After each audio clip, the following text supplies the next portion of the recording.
Nós estamos recebendo aqui no estúdio do Jornal Notícia o professor, escritor e uma pessoa que defende muito a cultura iunense, o professor Luiz Sérgio Quarto. Então, hoje eu estou tendo essa oportunidade de ter uma conversa com ele aqui, descontraído, a gente falar das coisas de Iuna, e o Luiz Sérgio vai me contar um pouco da história dele, né? Luiz Sérgio, nós vamos iniciar a nossa entrevista hoje com você, falando sobre o trabalho que você fez na divulgação de Iuna nos principais jornais do país.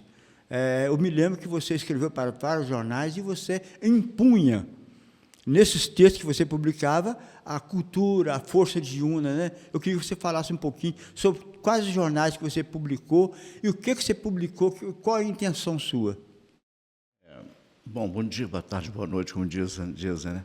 É um prazer estar aqui em Saloto, como acadêmico da Academia Iunense de Letras, como ex-professor, seu ex-professor, né, da Escola Normal.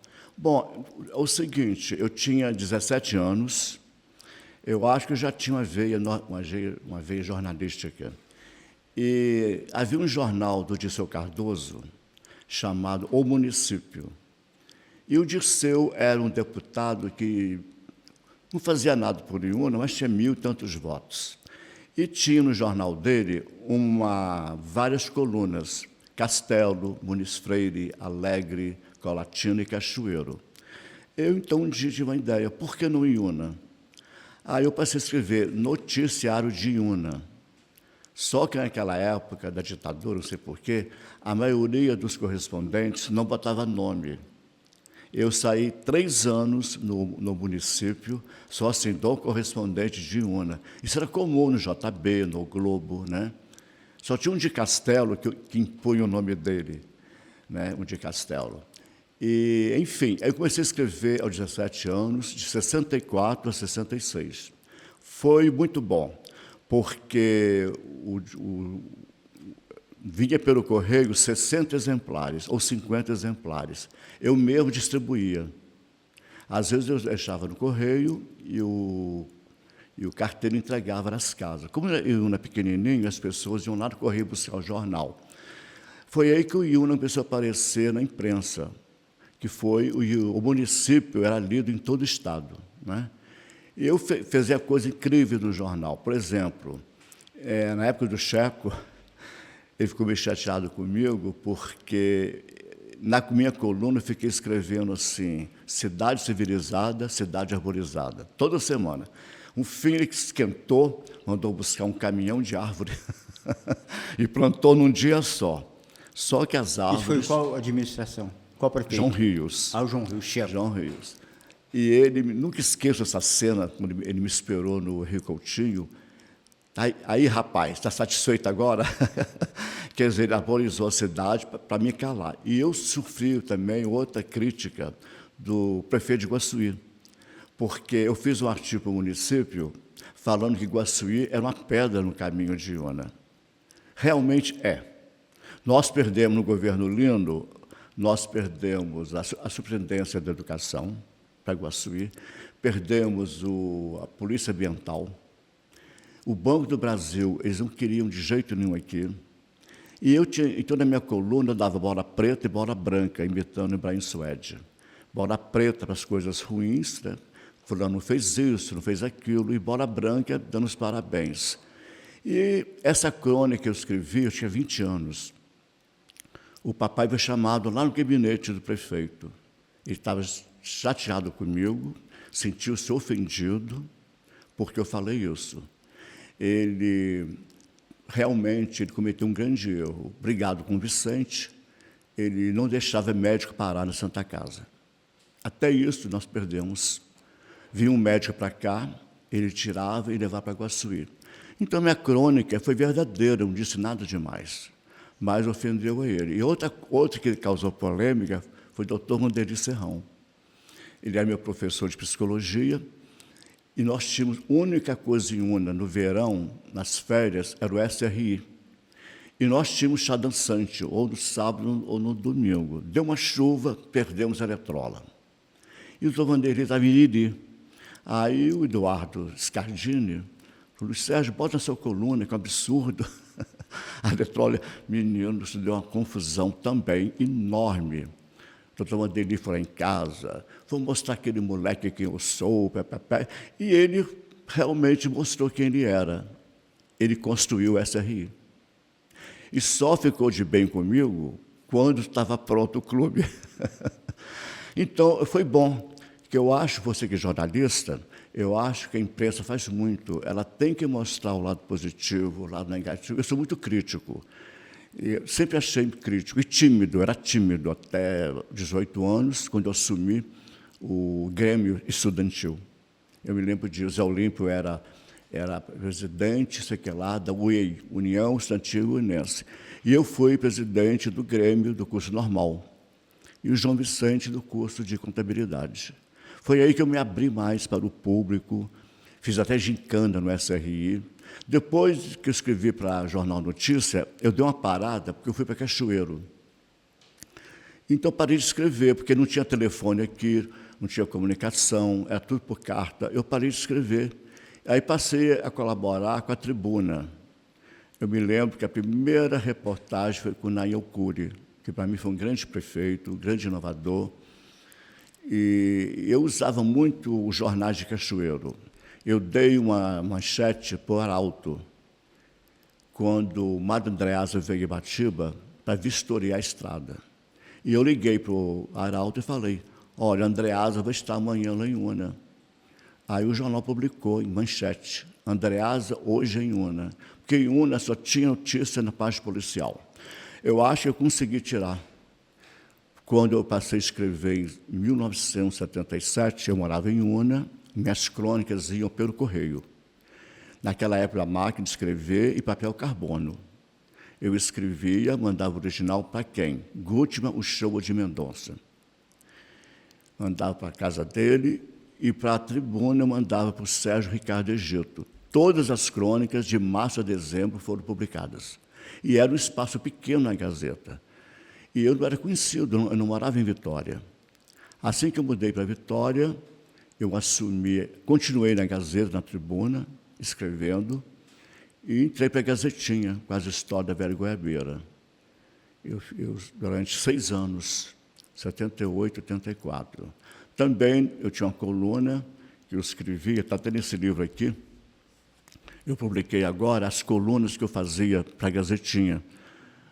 Foram 51 colunas, defendendo o meio ambiente, a Amazônia, a baleia, os animais, né?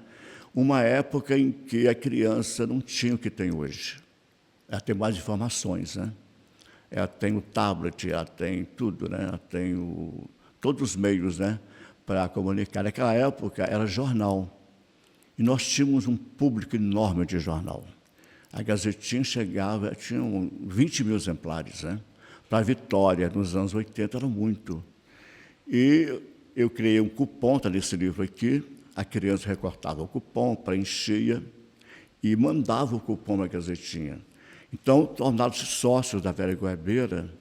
Eu publiquei no livro até, e no primeiro ano que eu fiz isso, porque é difícil para a criança pegar o jornal, recortar o jornal, preencher o cupom e botar no correio, né?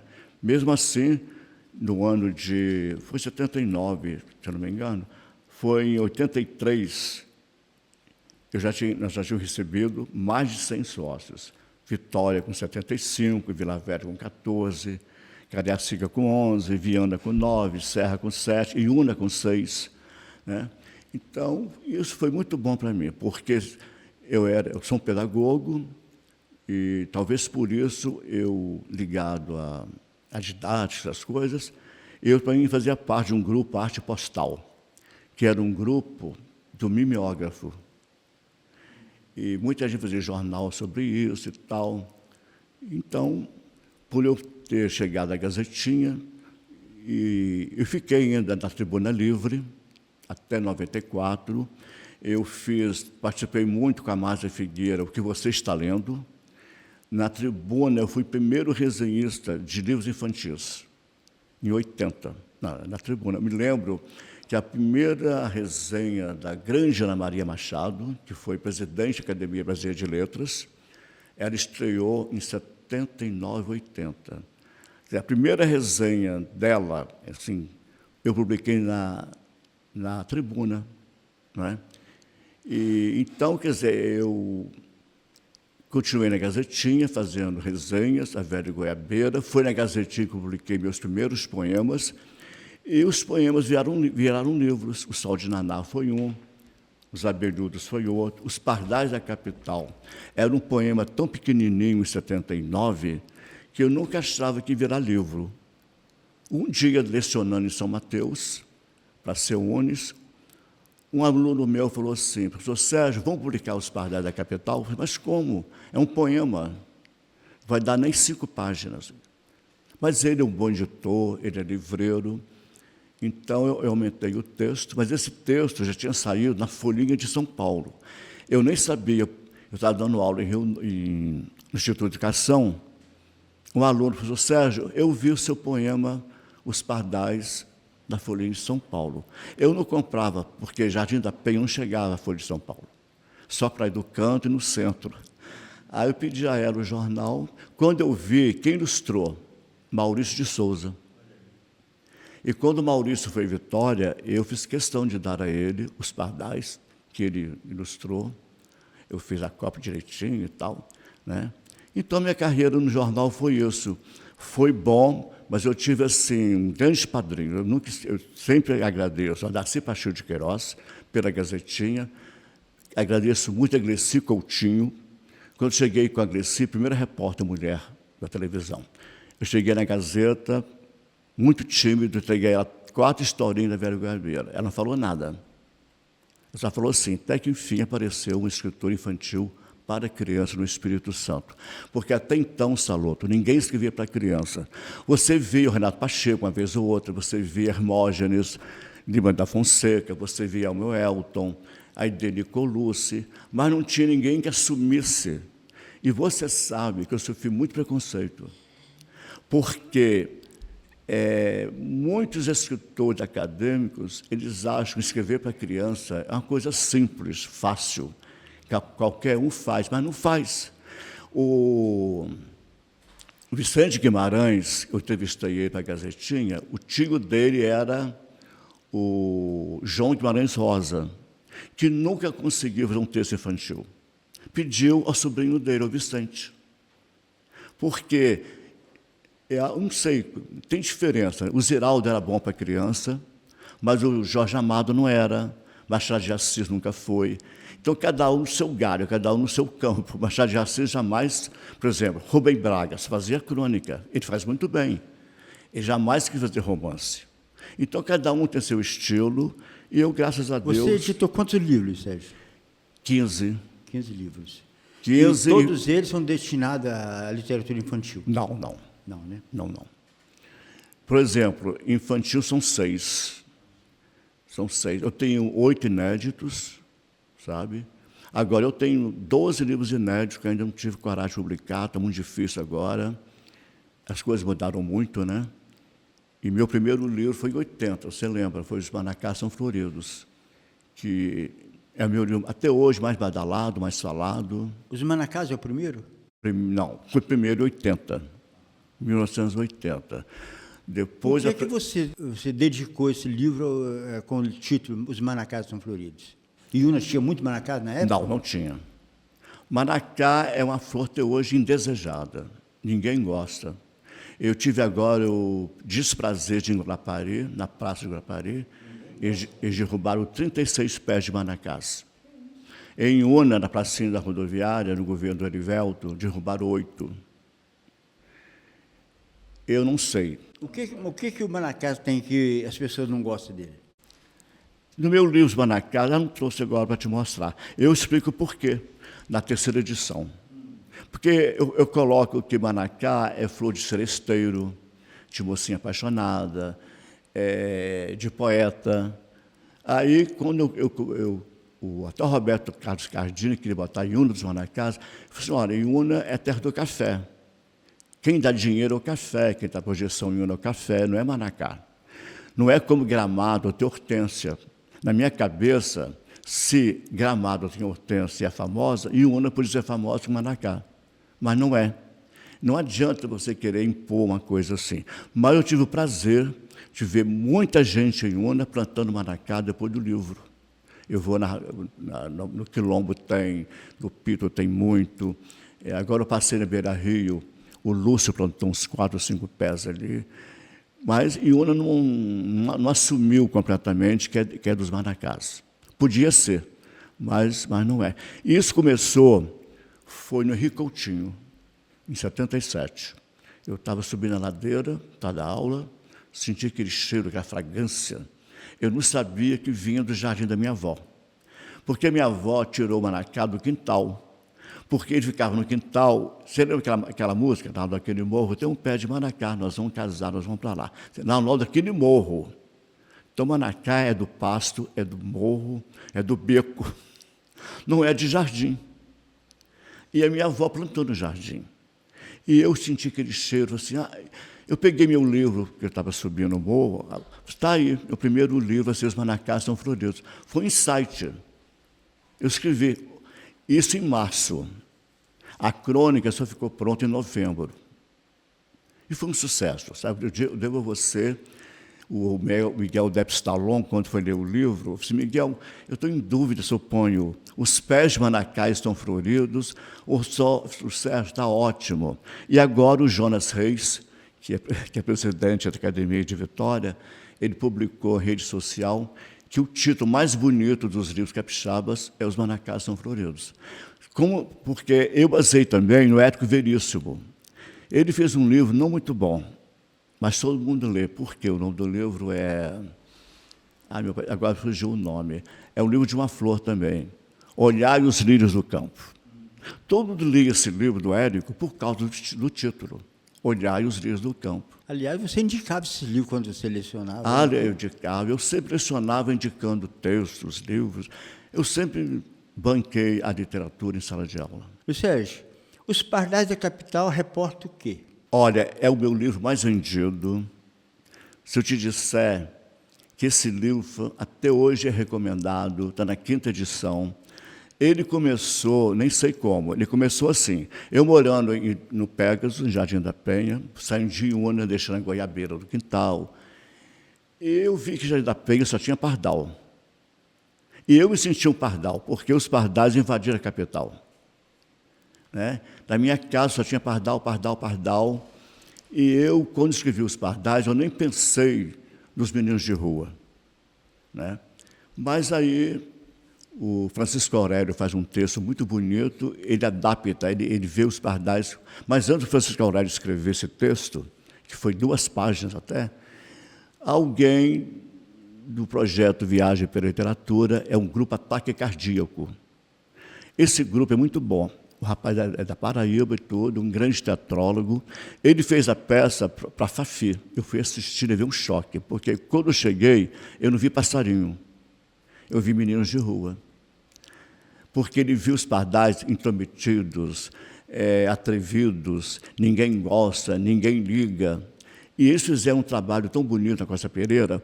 Para fazer a peça, eles fizeram um trabalho de rua.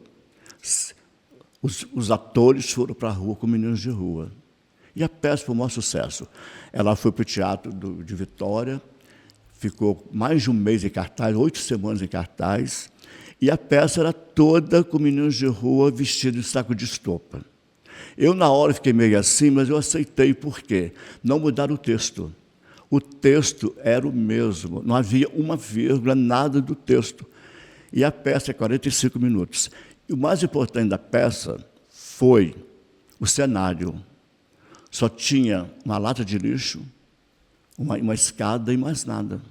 E essa escada virava tudo, virava barco, virava não sei o quê. E a peça era toda Charlie Chaplin. Não tinha uma palavra na peça. As crianças viam a peça pelos gestos.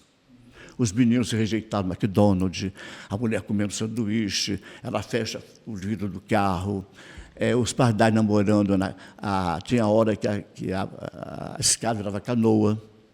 No final da peça, é emocionante. É quando a lata do lixo coloca no palco, na parede, joga uma luz amarela, ela vira lua cheia. Olha, eu fiquei emocionado, foi muito interessante. Foi a única peça minha que foi para o teatro, foi essa, mas foi para a UFES, para várias escolas. O Santinho, na UFES, que é um professor de português, ele usou os pardais como leitura para português para os estrangeiros. Ele leu esse texto meu na rádio universitária. Então, os pardais já eram, quer dizer, desde 79, né? Que ele, e Gozado é o meu menor livro, é um livro, por que fez sucesso? Porque ele agrada a todo mundo, ambientalistas, professor de ciência, porque se você lê os pardais, ele fala de tudo. Nós somos pardais. Olha, Vitória está cheia de pardais. Larga o interior, larga a roça, larga tudo, e vira aquele jeito que está a Vitória hoje, né? Só que hoje, estou lendo nas redes sociais, que os pardais sumiram. Em Guarapari não tem pardal. As maritacas espantaram. E aqui em Unas foram os canários, né? Eu não vejo mais pardal, muito difícil. Mas na época que eu escrevi, em 80, Vitória... Aliás, eu fui conhecer pardal em Cachoeiro. Quando eu ia para a faculdade, ali na Praça João Monteiro, tinha muito pardal, que eu lembrava daquela música da Dalva de Oliveira, Sinfonia de Pardais, anunciando, né, alvorecer. E eles dominaram a cidade, realmente. Hoje não dominam mais, não dominam mais. Aqui, como é que surgiu o Sol de Naná? Sol de Naná foi por causa das minhas sobrinhas. Eu, na época, quis fazer um poeminha para Renata, para Fernanda, para Franciane. Mas o Naná surgiu no Ano Internacional da Criança, em 1979. Eu quis fazer uma poesia para o engraxate, para a menina sambista, porque eu acho que a poesia infantil ela não pega a lavadeira. Aí tinha as lavadeiras do Rio da Pemirim, né? Aí eu fui pegando assim, retrato social, o menino do morro, da pipa, fui pegando assim. E as minhas sobrinhas também, né? A Fernanda tinha 4, 5 anos, né? Quando eu fiz o poema. E a Naná, eu quando ia nas aulas, nos colégios, eu perguntava, quem é a Naná? É morena, loura, ela tem 5 anos, 7 anos, né? Cada um acha Naná de um jeito. Mas, na verdade, quando eu pensei em Naná, eu pensei na menina cega, que ficava o dia inteiro na janela. E a mãe dela falava, Naná, saia daí, vem para cá, já é manhãzinha, só amanhã de manhãzinha o sol deverá voltar. Então, a Naná na minha cabeça, mas nunca disse para as crianças isso, que eu pensei na menina cega. E foi um livro interessante, porque esse livro surgiu em 82 e foi lançado em Recife. Por quê? Porque em 81 me convidaram para uma antologia em Recife. Eu mandei 6 poemas, saíram 3. E era um livro só de nordestino. Só tinha eu capixaba e a Cátia de capixaba de Castelo. Só que a Cátia morava no Rio há 30 anos. E eu entrei no livro com 3 poemas, e aí eu aproveitei, né, que a Cátia era muito ligada a Recife, a edição, no mesmo livro que saiu o Rubem Braga, na mesma coleção que saiu o filho do Paulo Leminski, que é o Ângelo Leminski, que morreu de leucemia aos 12 anos, a mãe fazia haikai, o pai fazia haikai, né? Você sabe que o Leminski é o rei do haikai, né? E então, ao lançar o livro no Parque Lage, foi no Parque Lage, no Rio de Janeiro, agora estou sabendo, vão restaurar o Parque Lage, foi no verão, em dezembro, eu me lembro que o Moraes Moreira foi, porque o Paulo Leminski era parceiro do Moraes Moreira. Eu me lembro que um cara da Rádio Jornal do Brasil, que eu adorava ouvi-lo à noite, noturno, também estava lá lançando um livro. Era uma coleção chamada Piratinha. E na coleção Piratinha tinha o Sol de Naná. Mas era uma coleção pequena, ficou restrita a Recife, um pouquinho em Una e Vitória. Aí, quando foi em Linhares, o diretório acadêmico resolveu fazer a 2ª edição do Sol de Naná. Quando foi no outro ano, um amigo meu do Lions Club de São Mateus resolveu fazer a 3ª edição do Sol de Naná. Então, ele teve edição em Recife, Linhares, São Mateus. Aí, São Mateus ele foi feito pelo Lions Club, para ajudar pai. Já a 4ª edição foi feita em São Mateus novamente, e a 5ª edição em Vitória. Então, são 5 edições, Sol de Naná. Foi o meu primeiro livro infantil. Muito bom. E os Pardais foi o segundo. Segundo, né? E os Abelhudos entrou aqui? Os Abelhudos o terceiro. Foi terceiro. Em quarto foi Madrinha Lua, que fez muito sucesso. Quinto, Emília Miloca, com um livro que eu faço a trajetória musical e geográfica de Emilinha Borba, que o Ziraldo adorou o livro, eu dei o livro para ele era fã da Emilinha também, e ficou impressionado com as ilustrações. Não é falar não, mas esse livro merecia um prêmio, porque a equipe do Zota, que fez os Pardais, ele caprichou no livro. Foram 27 ilustrações belíssimas, colocando a Emilinha em vários segmentos. Ela em Israel, ela na Paraíba com Luiz Gonzaga, ela remando na Baía da Guanabara, se calor não virá, ela com a Chiquita Bacana no Martinica, ela dançando rumba em Cuba. Então é um livro que impressionou muita gente. E foi lançado no Rio de Janeiro, em 2004, no Teatro João Caetano. Eu fiquei até assim, porque na hora que a Emilinha estava no palco, mandaram subir no palco para entregar os livros a ela, né? E foi bom, porque ela recebeu o livro em vida, ela morreria um ano depois. Aí eu levei o livro, eu me lembro que o jornal O Globo falou do livro, Jornal do Brasil, Rádio Nacional, porque o livro fazia parte da programação de aniversário dela. O fã-clube colocou. Eu conheci o presidente do fã-clube, e o fã-clube ganhou 100 livros. Eu devo muito ao meu editor. Ele deu 100 livros para o fã-clube, e o fã-clube fez chegar no Brasil todo.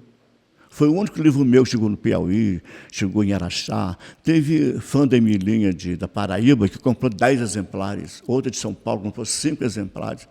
Porque quem não sabe, eu Saloto, a Emilinha foi a maior personalidade feminina do rádio. Ela figurava na lista que estava, por exemplo, Éder Joffre, Ayrton Senna, Pelé. Ela estava entre os 10 mais populares do Brasil, junto com Getúlio Vargas, junto com Juscelino. Muita gente não sabe disso. Eu resgatei essa memória dela com muito prazer. Não tive muita intimidade com ela, mas com o filho dela, sim. E foi um livro muito bonito, e chamou muita atenção, né, Emilinha? E o último foi Xena Xereta, que eu acho muito bom também. A Xena Xereta tem tudo a ver com a política de hoje, que é a questão do rabo preso, né, porque a Xena tinha um rabo preso com o Chechel, e ela queria condená-lo, botar para fora as coisas erradas dele. Ele lembrou a ela que ela fez coisas piores, só que ela no final do livro, ela faz o que o político não faz. Ela pede perdão, ela pede desculpa e desfaz toda a atrapalhada que ela fez. E quando você escreveu Uma Infância no Caparal, você contou as perotices de quem? Sua mesmo ou de outros garotos? Esse livro fez sucesso por 2 motivos. Eu não falo de Luiz Sérgio IV. Eu falo de Irupi, Guaçuí e Iuna nos anos 50 e 60.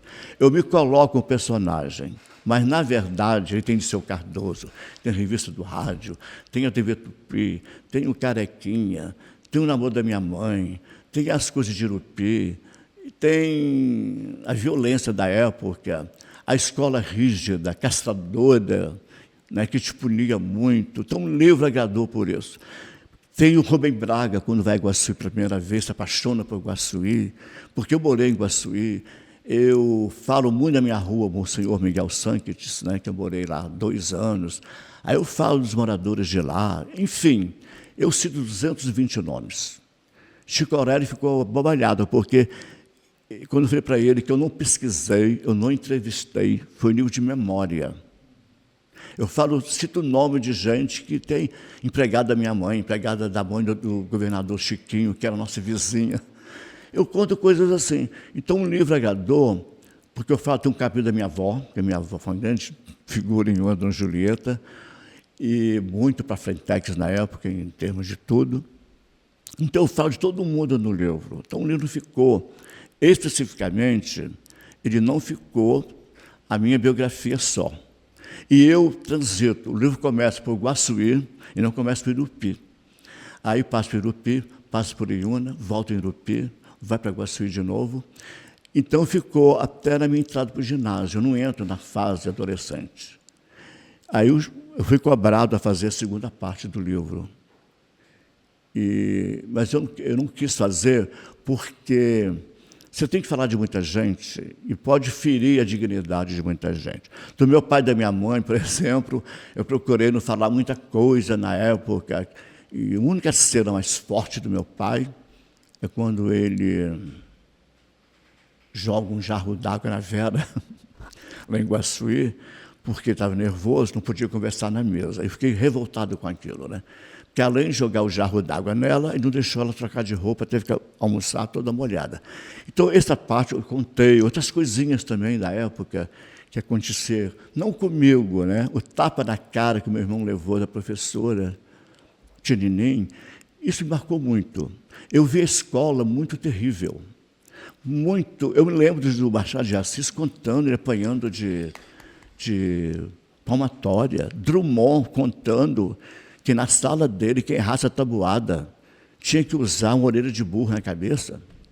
Essa é a escola nossa, é isso que eu passo no meu livro. Talvez, Salotto, por ter sido pedagogo, ter estudado muitas teorias, eu acho que eu denuncio isso no livro. Eu aproveito o livro, eu sou muito assim, quando eu vou escrever, eu fundamento muitas as histórias. Então, eu falo muito do que eu ouvia no rádio, do que eu ouvia, do que eu via. Entende? Então, o livro ele tem o lado do Dirceu Cardoso, por exemplo, que teve aqui em Una, eu conto essa história. O Dirceu era muito... eu era criança e adorava o Dirceu, porque a gente ia ao comício para ver o Dirceu falar. Lá em Guaçuí, ele arrancou a camisa, bateu no peito, e tinha 2 homens de capa gaúcha, que era do partido contrário, devia estar armado. Aí o Dirceu gritava, pode me matar, eu morro pela pátria. Me lembro que eu saí correndo, todo mundo saiu correndo. Né? Então, esses fatos assim, acho que nem Dirceu lembrava disso, está no livro. Então, acho que isso assim, fez o livro agradar. Não porque eu era o personagem.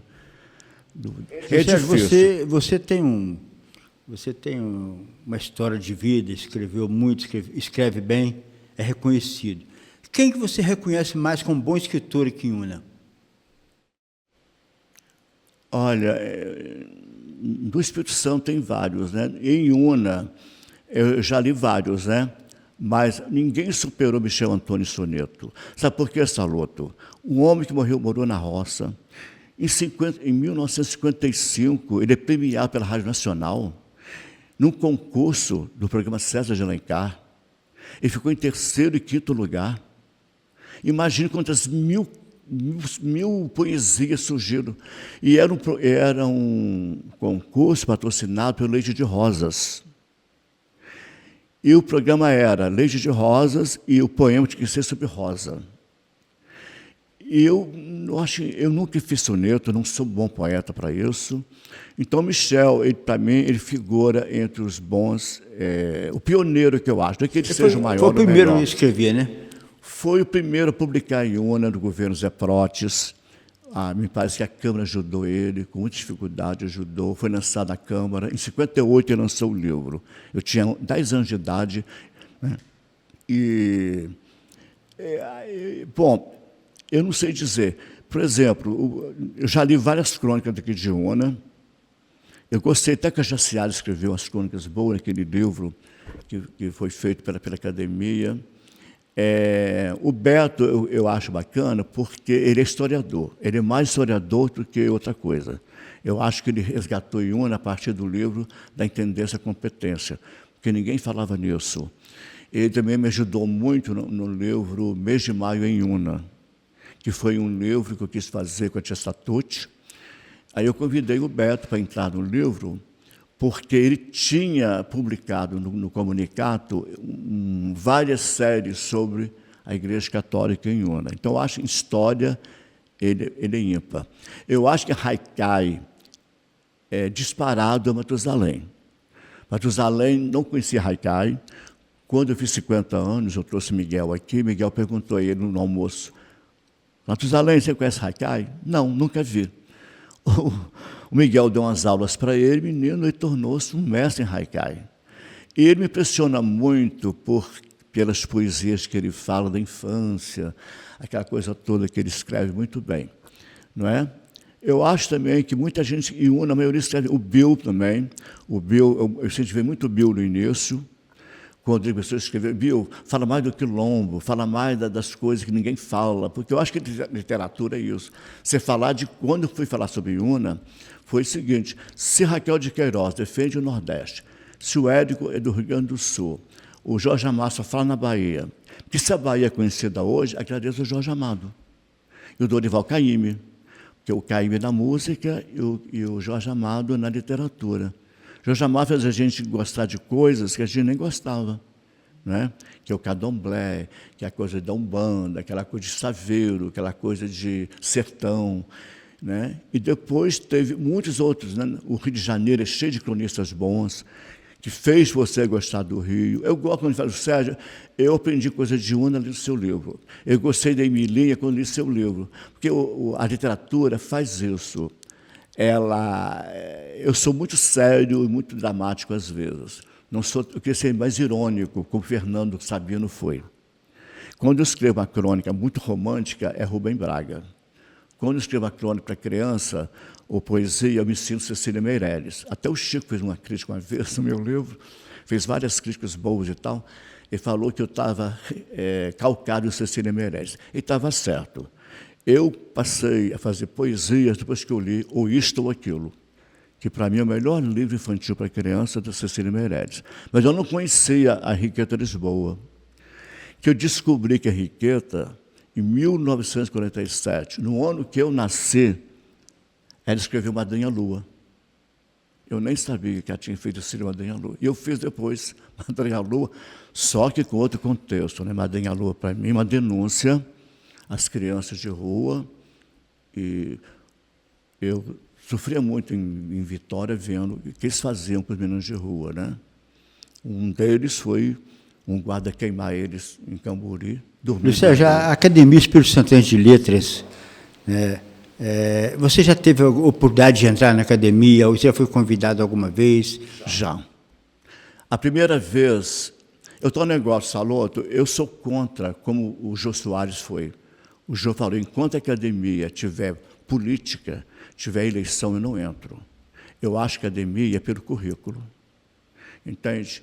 Você sabe que a política é assim, eles escolhem um bom, não escolhem um bom, escolhem mais ou menos. Eu não quis entrar para a academia. Quando lancei Madrinha Lua, o Miguel Dez foi lá no colégio, que eu lancei no Instituto Educação. Ele me obrigou a entrar para a academia. Mas antes do Miguel Depes, o Elmo Elton, eu tinha 36 anos, eu tinha lançado Sol de Naná e tinha lançado os Maracás.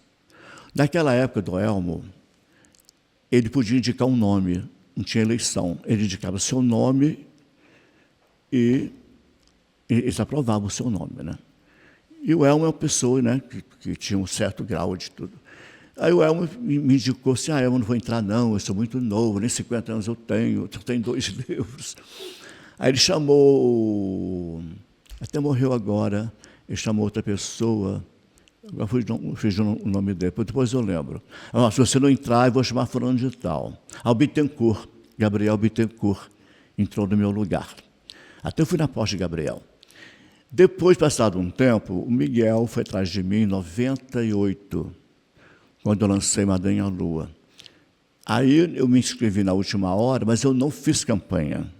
Eram 3 candidatos, eu, Clério e Gracinha Neves. Eu acho errado a Academia de Vitória, eles não falarem o resultado. Fulano teve tantos votos, lá é proibido. A academia não, tem que falar. Ana Maria Machado ganhou por 1 voto. Entende? E por quê? Porque ela era vista como escritora infantil. A gente tem uma pegação com o escritor infantil. Então, eu não fiz campanha, não liguei para ninguém, não telefonei para ninguém. Mesmo assim, diz o Chico Aurélio que eu perdi por 3 votos para Gracinha Neves. O Clério ficou em 3º lugar. Depois disso, morreu o Miguel, eu quis me inscrever, mas o Matusalém já tinha inscrito, e já estava em campanha, segundo dias, estava em campanha, eu não quis concorrer com ele, ele foi eleito sozinho, não teve concorrente, né? E ele não sou contra ter feito campanha, eu não sou, porque todos fazem, Todos telefonam, todos mandam currículo. Isso é normal, né? Mas sabe, Saloto, o que eu quero é ser imortal, reconhecido pelo público. Eu fico feliz, até hoje, gente, o pessoal lê os Manacás. Até hoje falar nos Pardais. Óbvio que os Pardais têm quantos anos? Né? Por exemplo, o Sol de Naná é de 82, tem 44 anos. Os Manacás têm quê? Tem 46 anos. Tem um livro que tem 46 anos. Ainda é lido, ainda é falado, ainda... Eu acho que o importante é isso. Eu acho que... Magistério, você começou a lecionar quando? Eu comecei quando eu fui para Cachoeiro. Aqui em Una eu dava umas aulinhas, né? Eu me lembro que eu fui substituto da dona Gillinda. Eu tinha, imagine você com 17 anos dando aula para a primeira série de alfabetização. Que loucura foi isso, né? Na hora que eu lembro disso, né? Que eu fiz normal. Eu fiz normal por quê? Porque não tinha aluno. Em 64, não tinha uma classe para 10 alunos. Os alunos ficam doidos, né? Foi lá em casa, pediu o papai e a mamãe para eu matricular. Porque não tinha 10 alunas, né? Aí chamou eu, Zé Augusto Fernandes e Vandir Mariano. Nós fomos. E é um curso para mulher, é um curso de mocinha. Eu lembro que o Francisco Aurélio Sérgio, eu não pude fazer normal em Iguaçu.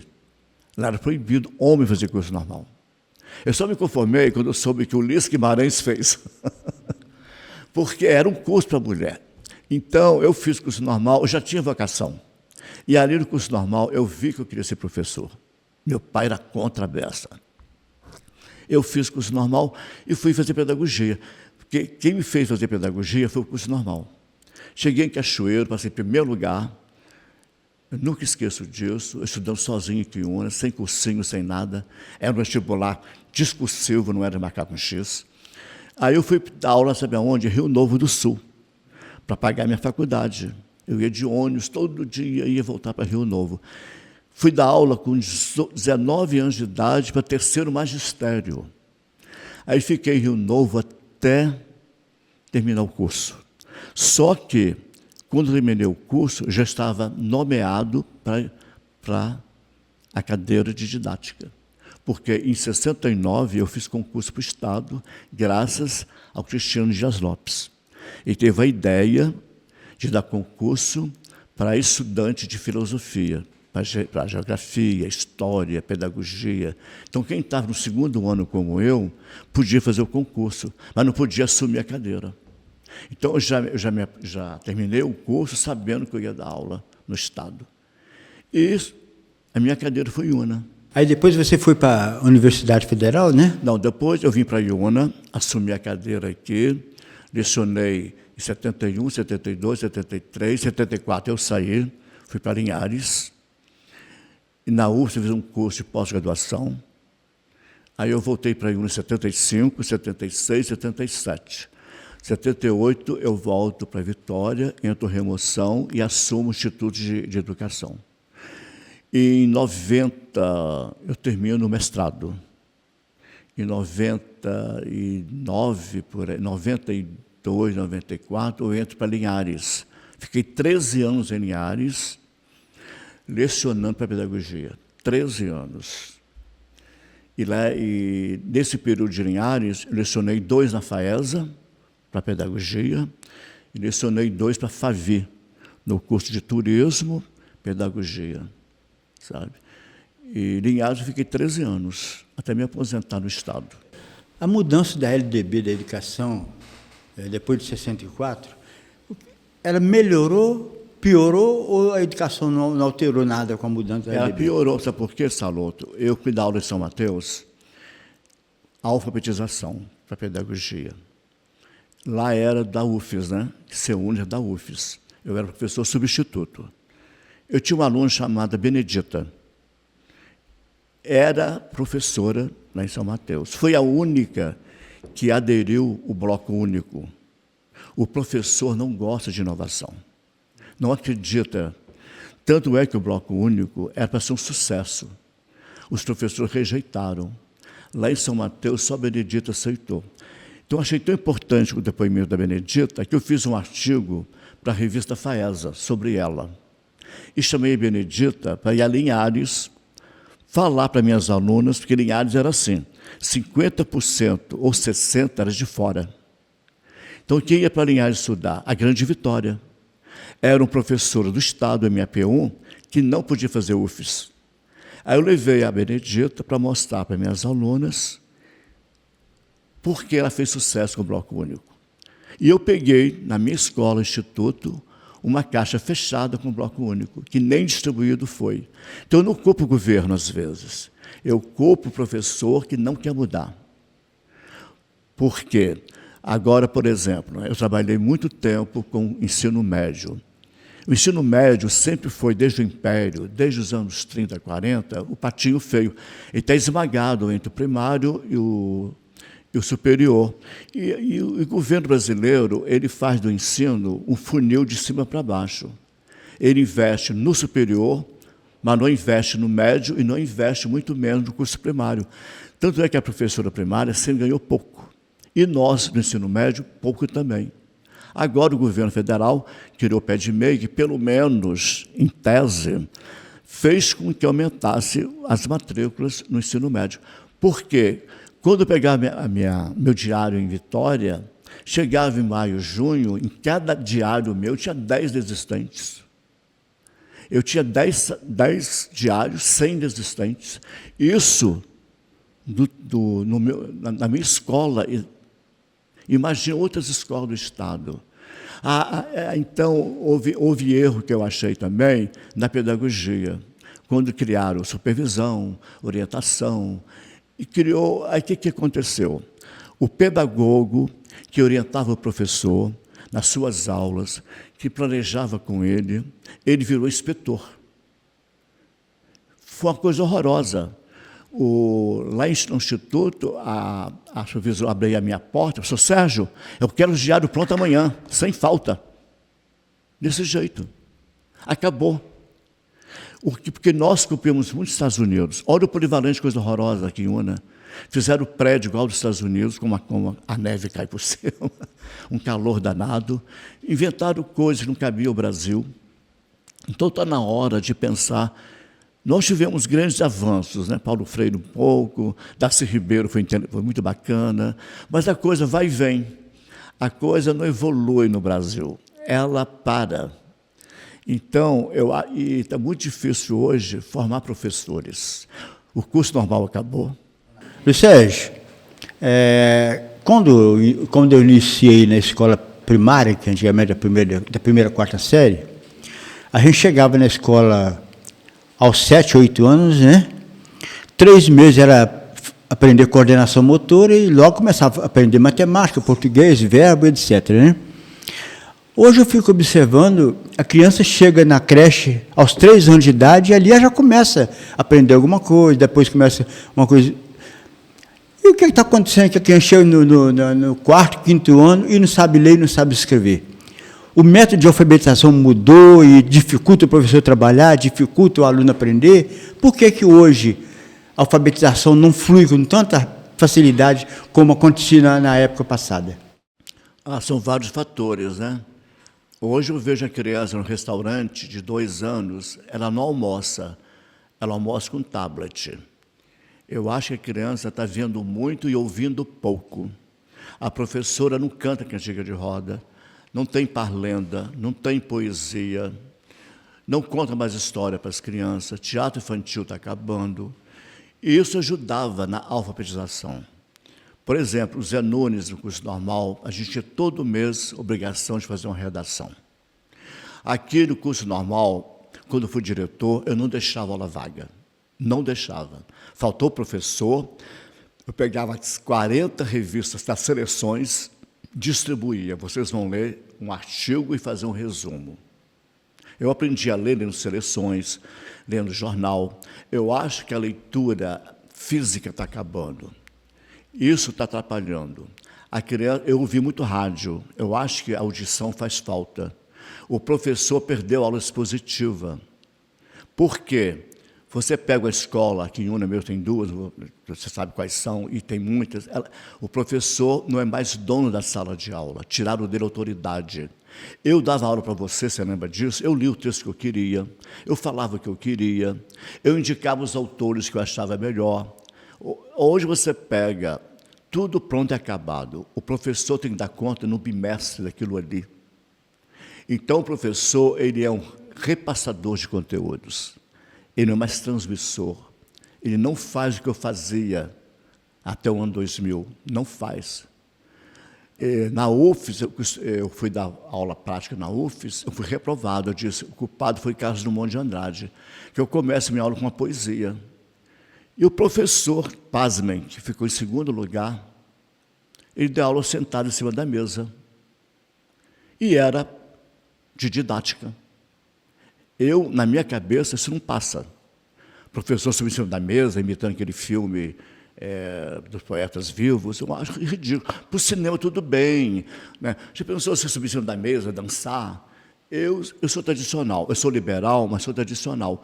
Então, eu acho que, se você é professor, se dá bem na silabação, você tem que usar o método sintético. Que Una foi um desastre nos anos 60. Eu lembro muito bem, quando eu Leonor, várias professoras quiseram usar o analítico sintético, partir de uma sentença. Da sentença para a palavra, da palavra para a sílaba. Olha, Una é zona rural, não dava certo isso. A minha avó, Julieta, ela usou a silabação e ela provava mais que as outras. Por causa disso. Eu falo, não dá certo, gente. Não dá. Tem certas mudanças no ensino. Na França, voltou a tabuada. Tem que decorar a tabuada.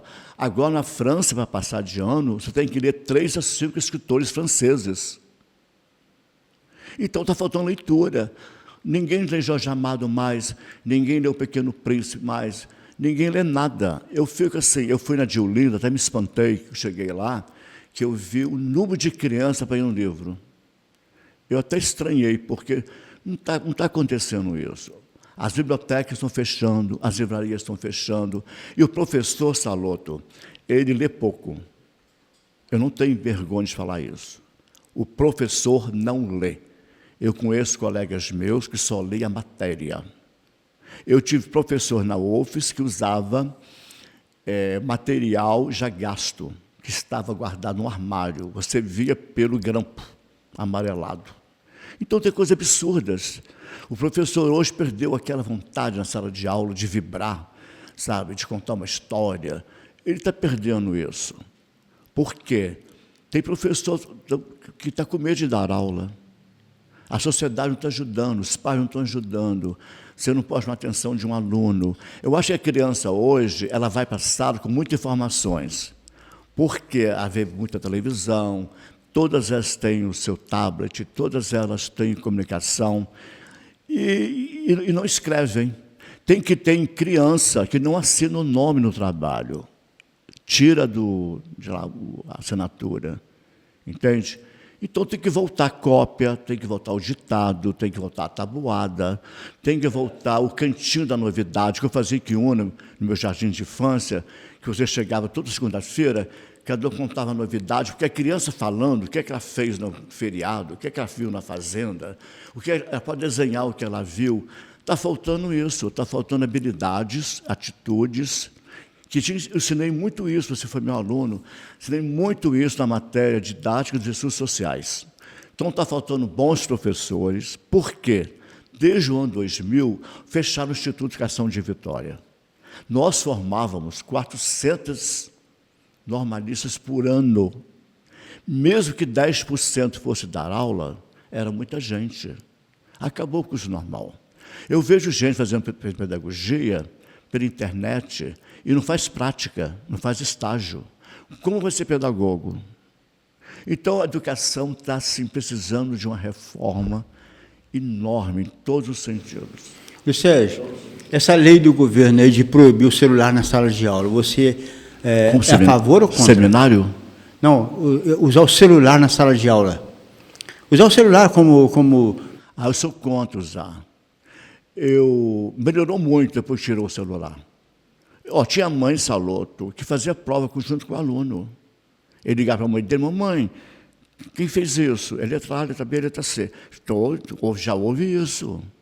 Então, eu já vi mães ficar perto de mim, eu tinha livraria, que me pagar para resumir o Pequeno Príncipe para o filho dela. Resumir o livro. Absurdo isso. Eu falei, minha senhora, leia o livro com ele. A senhora lê com ele, discute o livro com ele. Então, está nesse ponto. Sabe, está nesse ponto. Então, eu acho que eu, durante 30 anos de magistério, eu fiz o povo ler. Sabe? Na pedagogia, minhas alunas não liam. Eu ensinei a fazer resenha de livros, comecei com 4 no grupo, depois 2 no grupo e depois uma sozinha. Elas não conheciam Lobato, elas não conheciam Cecília Meirelles, professoras antigas, de 10, 15 anos de magistério, não ensinavam literatura. E a minha matéria permitia ensinar tudo isso. Então, acho que está faltando isso. Linguagem oral, entende? Menos celular. A criança tem que brincar, tem que correr, tem que ir para a praça. Não é ficar comendo com o tablet na mão. A criança comendo, topadalzinho no chão, nem olha. Nada em volta dela ela vê, é só ver o tablet. E o pai gosta, por quê? Porque ele está quietinho, ele está comendo bem, mas não está fora do mundo. Porque Paulo Freire, quando criou o método dele, achei interessante, eu conheci Paulo Freire em Vitória, numa defesa de tese. O Admardo, daqui de Bitirama, São Francisco, ele é de São Francisco. Admar foi o primeiro do mundo, do Brasil, a fazer uma tese para Paulo Freire, lá do Canadá. Aí eu fui, a mulher dele fez uma tese, eu fui lá. Então é importante para o adulto, isso é para o adulto. Para que o adulto vai aprender a patanada e ouvir a uva? Então, se você é pedreiro, a primeira palavra que você vai aprender é tijolo. Porque do tijolo ele vai escrever a vida dele. É isso que Paulo Freire queria.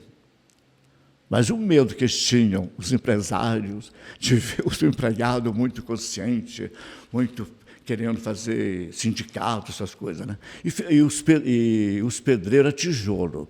E na roça, enxada. Aí da enxada vinha lavoura, vinha não sei o quê, vinha pepé. E eles iam fazendo aquela historinha ali, né? E talvez no primário falta isso. Porque você pega um texto muito bobo, muito infantil também, tem nada a ver com a criança, né? Então, está faltando... Agora, você queria voltar atrás um pouquinho. Quem tirou a autoridade do professor na sala de aula? Bom, a autoridade terminou quando você não podia reprovar o aluno. Eu lecionei em 3 faculdades, nenhuma podia reprovar.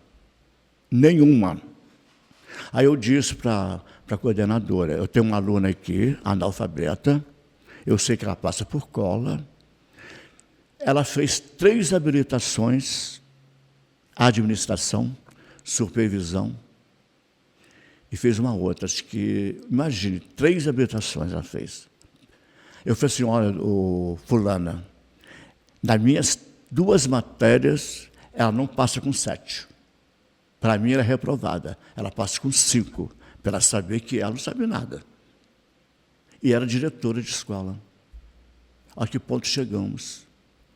Eu fui na FAES, uma aluna, falou, professor Sérgio, cuidado comigo.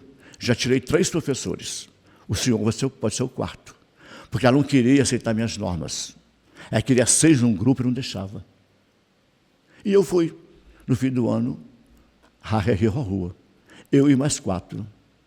A UVV rejeitaram o professor de Muniz Freire, que ela veio dos Estados Unidos, ela tinha doutorado, porque ela não aceitava trabalho em grupo. É que era prova individual. Tiraram ela. Então, perdeu a autoridade para o sistema capitalista. Porque Karl Marx já dizia, em 1920 e 30, dizia que a escola ia virar fábrica. O professor produtor e o aluno produto. Não virou fábrica, virou empresa.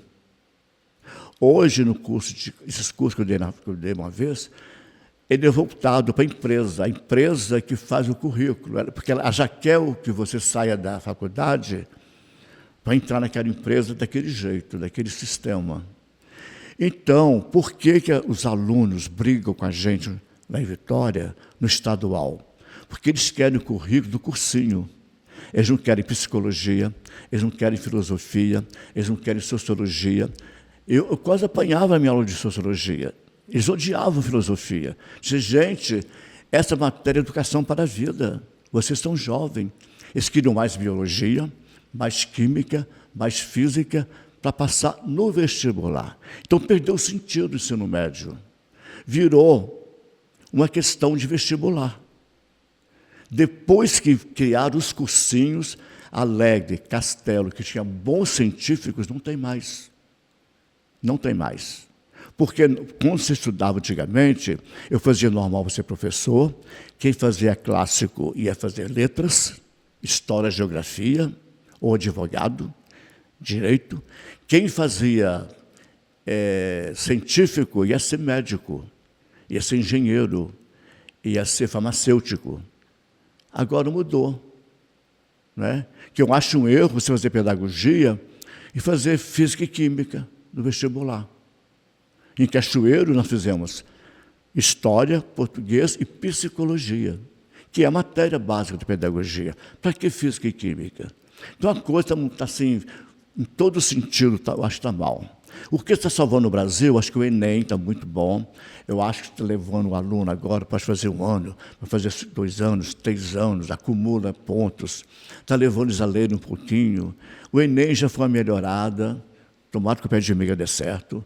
Mas, assim, são coisas que não sabe se vai para frente. Que entra outro governo e pronto, corta. O mal do Brasil é cortar as coisas. Você acha que colocar o aluno da PAI dentro da sala de aula com um monitor para acompanhá-lo, isso aí é positivo na sua maneira? Depende do grau dele. Eu tenho 2 primos autistas. Um é fácil de lidar, o outro tem crises homéricas. Você nunca sabe o que vai fazer na sala de aula de repente. Entende? Eu tive aqui uma aluna epilética, né?